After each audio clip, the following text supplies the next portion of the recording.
Hi everybody, how you doing and welcome back to my channel. I'm here to unbox a CPU cooler that I'm going to go ahead and use into a build as I redo my daughter's PC. She was on the T3500. I kind of like broke all that down, just saved the motherboard, and I'm trying to find parts for the front panel as well as a motherboard that can hold that T35 motherboard case. This is a socket LGA 1366, but this CPU cooler here is going on the AM3 motherboard that I used to use, and since I switched everything out and used my AM4 motherboard from ASRock, which I figured out what was wrong with it, I chose to go ahead and give her that motherboard for her build for basic use only. Now this here product comes from Tronwire.com. I'll be putting a link in the description below. As you know, they could have done better with the product presentation. Could have put a logo of the product on the box, but some companies like to keep it simple. So let's go ahead and get right into the box unboxing of it.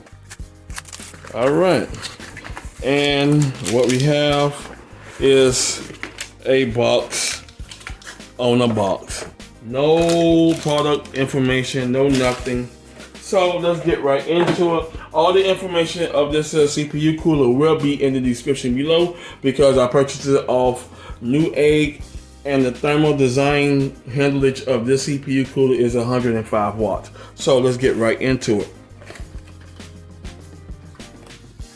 It's a nice, good, beefy air cooler. It has this pre-applied thermal paste. I might be using it or I might be taking it off, all depends, but it's a nice good quality thick amount for that. So let's put that on so nothing won't happen to that paste. Alrighty, this is supposed to have RGB fill. It handles up to 105 watts. They say it on the information description below, but I think this handles up to 100 watts. The CPU is the FX 8310, which handles up to, which is a 95 watt power. It's a 92 millimeter fan. RPM is 2600 RPM.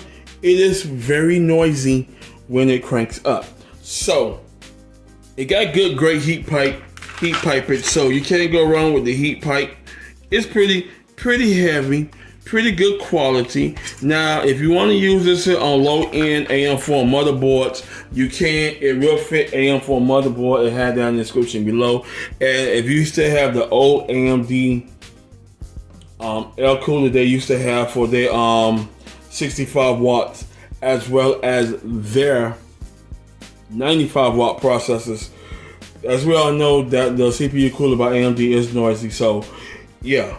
This part might be about the same.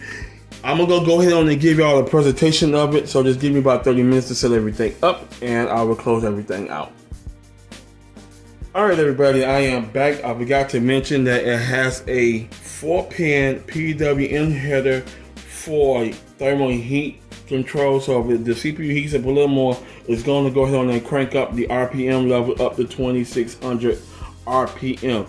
She's very noisy, so let's go ahead on and see how she sounds, because don't keep in mind you're gonna go ahead and get the low speed of it because there's nothing connected to it. So I'm just gonna go ahead on and give y'all the presentation show of it, and let's go ahead on and go through that then. Now let me see, do I have the right header? I do not have the right pin header on it. That's a bummer. So give me another 10 minutes to find the right pin header. Alright, I managed to go ahead and find the right 4-pin header Molex connection. So yes, I keep my old PSUs laying around. This is the Diablo Tech that used to be around in 2008 to 2010. So don't worry about that. They don't make those no more. And Diablo Tech power supplies, the company went out of business due to mismanagement of funds. So now everything is all set, ready to go, and I can go ahead and give y'all the full presentation of the product. Yes. Oh yeah, she's blowing. You can feel all that good cooler coming on. Keep in mind, she is RGB.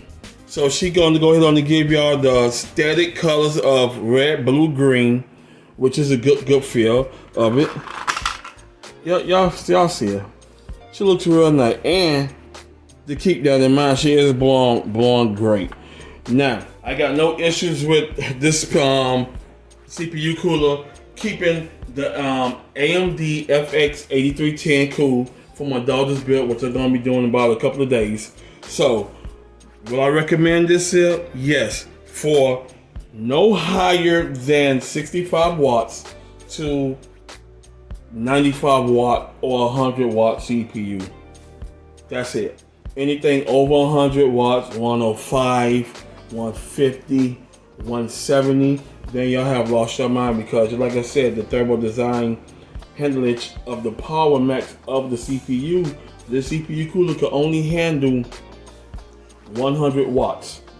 So if you go over that, that means you don't know how to build systems and you don't know what you're doing. So keep that in mind. Do not exceed over 100 watt thermal design for the CPUs. If your CPU's kicking massive power, 170, and you got it boost to 5.2 and it's kicking out 190 thermal design power to 250, then this cooler will not cool for you.